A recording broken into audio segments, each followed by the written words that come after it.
autor não me encomenda uma obra, eu mesmo me encomendo. Eu digo, olha, eu quero escrever sobre esse tema e tal, vou pesquisar, vou estudar, vou buscar aquilo e escrever. O livro Noites Simultâneas foi um exemplo disso. Tem um outro romance publicado pela editora CEP, chamado Não Me Empurre para os Perdidos, que também nasceu dessa inquietação. É a história de um escritor de origem germânica, judeu, que passa 9 dias no Recife, em 1924, convivendo com os grandes intelectuais da época. Gilberto Freire, José Lins do Rego, Joaquim Nojosa, Joaquim Cardoso, enfim, Austro Costa, esses grandes intelectuais pernambucanos ali do início dos anos 20. A ação se passa em 1924. E havia na época uma discussão muito grande do que era moderno. Essa turma daqui do Recife defendia que o moderno só podia ser construído a partir das bases do passado, né? Era quando Gilberto Freire dizia que para se conhecer a culinária real pernambucana, nordestina, brasileira, era preciso ler os cadernos de receita das nossas avós, né? Enquanto em São Paulo, os reflexos da Semana de Arte Moderna de 1922 eram um reflexo de terra derrocada, terra vazia, né?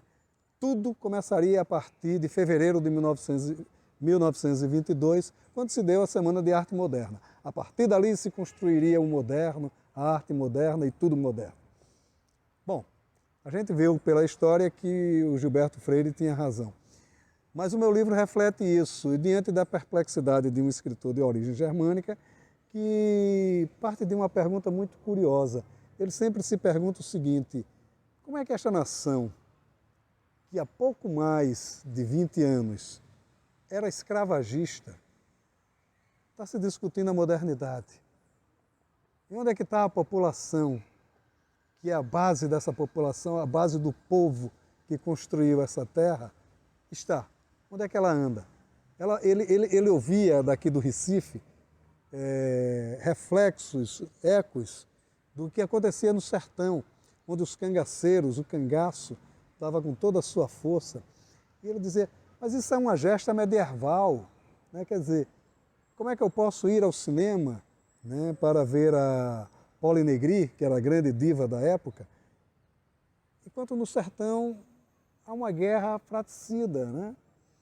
Todas essas curiosidades o atingem, e tudo isso o livro acaba refletindo, né? E refletindo sobre essa perspectiva civilizatória, para provar uma única coisa, creio eu, que nós também tivemos um processo civilizatório e que nós estávamos construindo também uma civilização, né? Também era a nossa civilização, ao nosso modo, com os nossos meios, com as nossas ferramentas, com as nossas mãos, mas também uma civilização, e uma civilização pujante.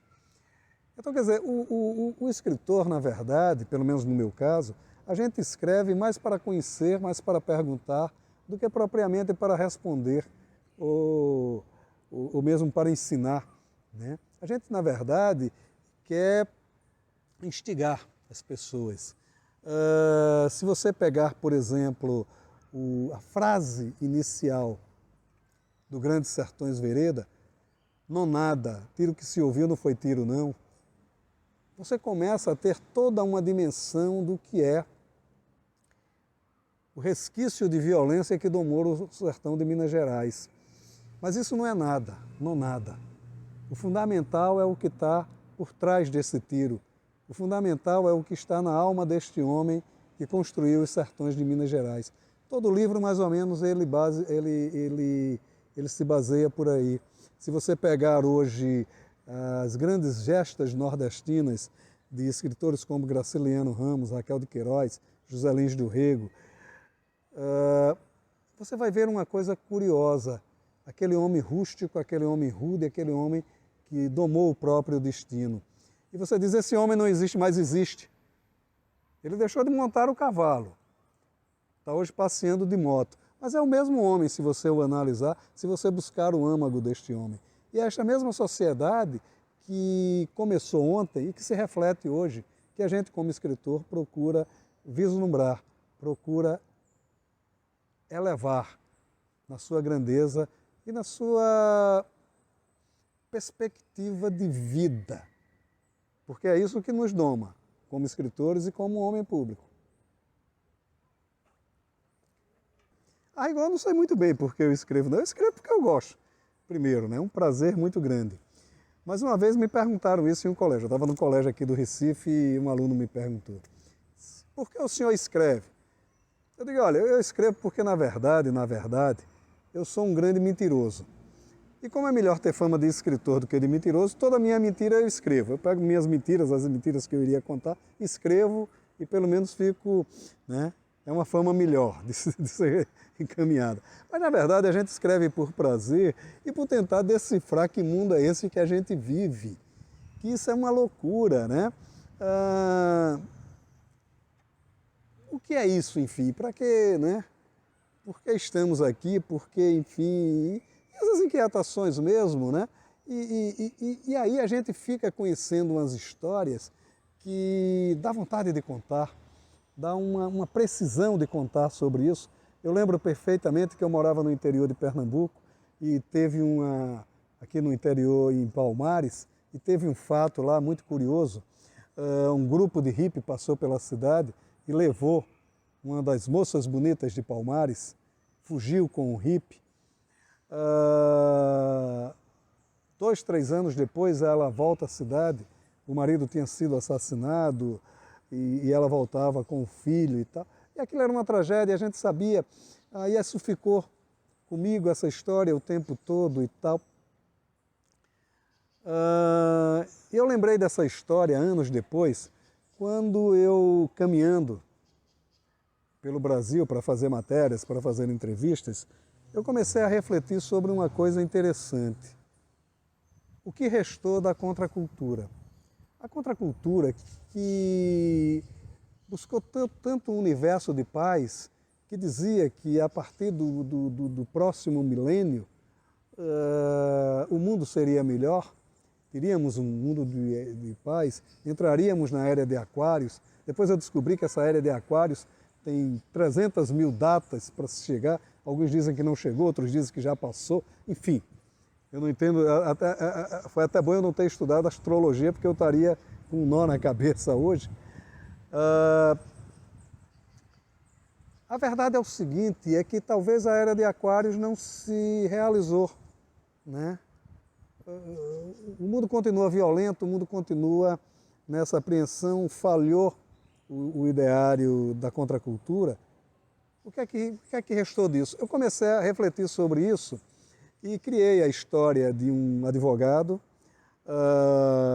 que tem um irmão que foi hippie. Esse irmão é assassinado no dia em que ele nasce. Na verdade, um pouco depois, né? Um pouco antes, o assassinato se dá um pouco antes, mas o nascimento dele, do Sérgio, se dá no dia do enterro do Roberto, né? Do irmão. A partir daí, aquilo fica como um tabu na vida da família. 20 anos depois, ele resolve fazer o caminho. Ele descobre o caminho que o irmão seguiu e ele vai em busca desse caminho. Ele vai em busca do que é que restou daquele ideal para o qual o irmão deu a própria vida. E ele vai atrás disso. O livro se chama O Tardio, deve ser publicado possivelmente no final deste ano, né, ou no início do ano que vem. Está na editora, está bem encaminhado. E é uma reflexão sobre isso, né? O que é que restou da contracultura? E essa cultura de paz que se pregou? A gente, de certa forma, realizou, nem que seja em minúsculas comunidades. Enfim, a gente escreve sempre na busca desses caminhos, na busca dessas respostas. Quando eu escrevi o Noites Simultâneas, eu tive um desafio muito grande. Por exemplo, eu tinha que falar sobre a tortura, que foi uma das marcas mais cruéis da Revolução de 64. E eu percebi que já tinha se escrito tudo, de todas as formas, sobre a tortura.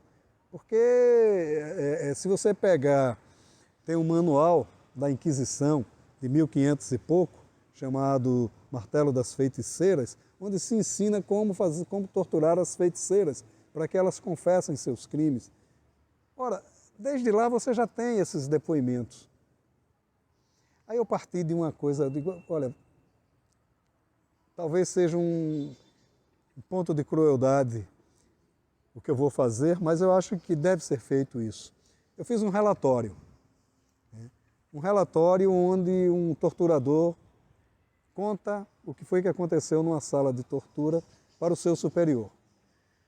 E ele começa exatamente isso. Senhor, apanhamos o elemento em sua cela e encaminhamos a coisa tal, onde aplicamos tais e tais modos, porque isso dá tais e tais resultados e tal. É um relatório, né?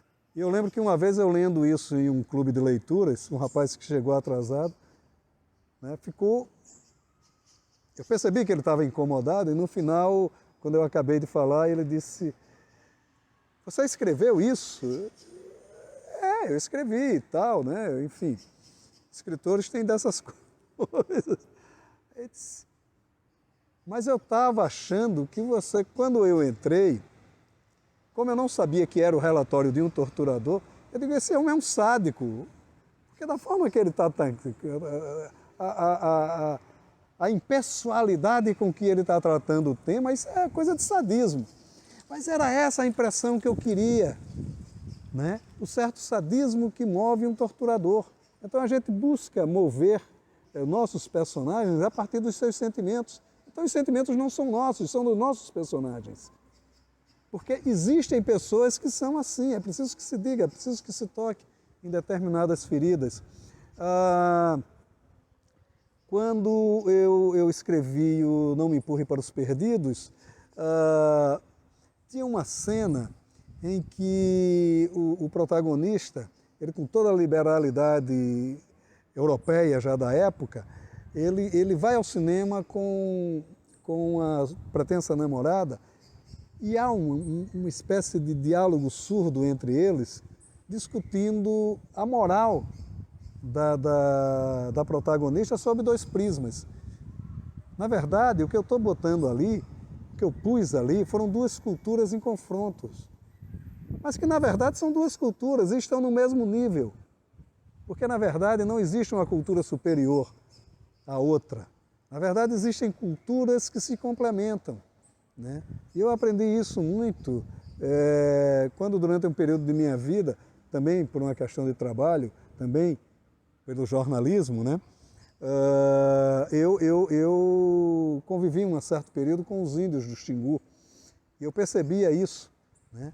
Como a riqueza daquela cultura que a gente enganosamente classifica como primitiva, né? E não era primitiva em absolutamente nada, né? Havia um sentimento ali de solidariedade raríssimo.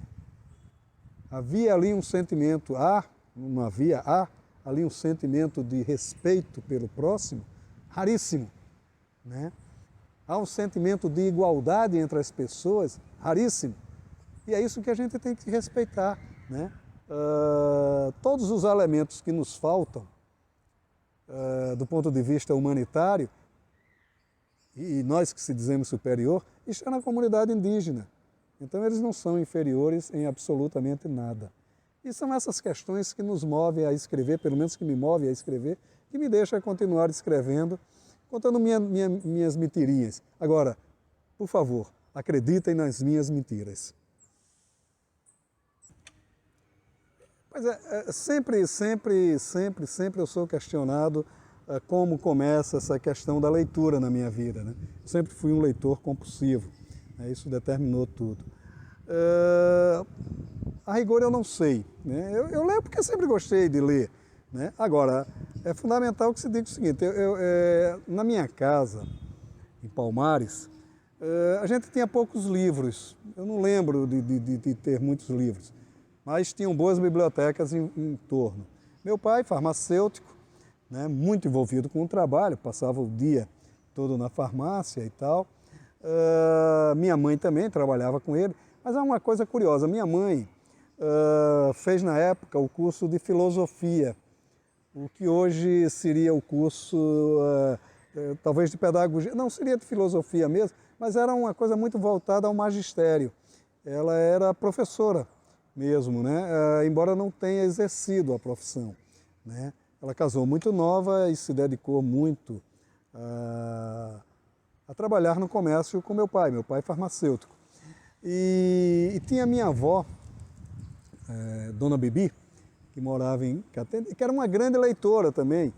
Então, na época que eu morei aqui no Recife, por exemplo, tem uma história interessante, porque todas as quartas-feiras eu ia almoçar com ela. Não sei a rigor por que as quartas-feiras, mas eu ia. E a gente conversava muito durante esse almoço, e tempos depois, eu conversando com a Raquel de Queiroz, eu contei essa história para ela. Disse, olha, minha avó era uma pessoa que lia muito. Aí ela perguntou assim, quem era a sua avó? Não, era uma mulher comum do Nordeste, uma mulher que teve 13 filhos, enfim. Aí ela disse, meu filho, uma mulher que teve 13 filhos e leu tanto que você diz, você acha que isso é comum? A dona Raquel, realmente não era comum. Dona Bibi não era uma pessoa comum. Eu acho que a partir daí teve o incentivo de minha mãe. Eu lembro sempre, eu tinha uma conta a cidade não tinha livraria, Palmares não tinha livraria, mas tinha uma ótima banca de revista, e na banca de revista se vendia muita coisa importante.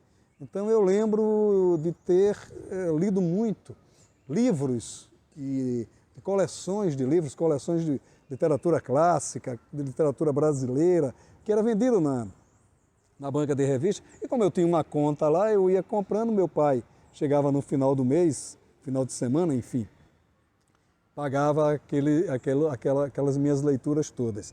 Recentemente, uma atriz amiga minha me pediu que eu escrevesse um texto porque ela queria muito voltar ao teatro. Ela estava afastada do teatro por uma série de questões pessoais e ela queria muito voltar para o teatro e queria que eu escrevesse uma peça para ela e queria falar sobre uma mulher forte, uma mulher que fosse nordestina e determinada. Aí eu disse, Maria Quitéria. Maria Quitéria foi a heroína da Guerra da Independência, já na Bahia, né? E já em 1823. Né? Ela se veste de homem, se alista ao exército e passa a guerrear. Quando descobrem que ela é mulher, denunciada pelo próprio pai, os atos de heroísmo dela já eram tão marcantes que ninguém a quis dispensar do exército. E ela continuou como única mulher no exército, e, enfim, foi condecorada por Dom Pedro I, etc, etc, etc. E a Liduína perguntou, né, Maurício, mas você conheceu a Maria Quitéria onde? Eu nunca vi em algum livro de história que falasse da Maria Quitéria. Digo, olha, eu conheci na banca de jornal da minha cidade, né, porque a Abril Cultural publicava uns fascículos, grandes personagens da história do Brasil. E entre eles estava a Maria Quitéria. Eu li a história da Maria Quitéria num desses, era uma coleção belíssima dirigida por ninguém menos que Sérgio Buarque de Holanda, né? O grande historiador Sérgio Buarque de Holanda. Então, a gente aprendia muito, e daí talvez essa minha vivência com a leitura, né?